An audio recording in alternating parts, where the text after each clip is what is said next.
Alam mo, hindi ka selfish kung pipiliin mong unahin ang sarili mo.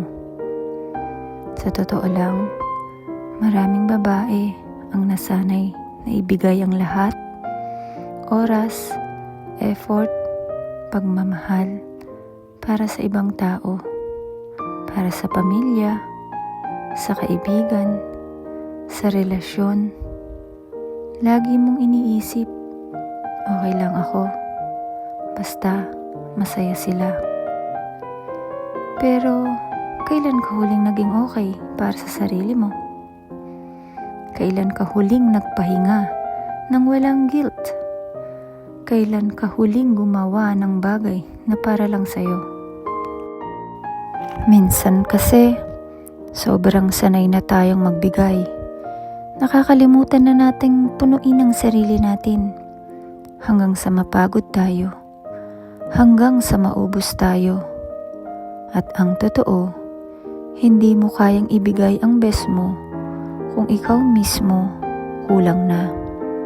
Kaya, makinig ka. Okay lang magpahinga. Okay lang magsabi ng hindi. Okay lang piliin ang sarili mo. Kahit hindi naintindihan ng iba. Hindi ka masamang tao dahil inuuna mo ang sarili mong kapayapaan. Hindi ka nagiging makasarili dahil gusto mong alagaan ang puso mo. Sa katunayan, mas magiging buo ka.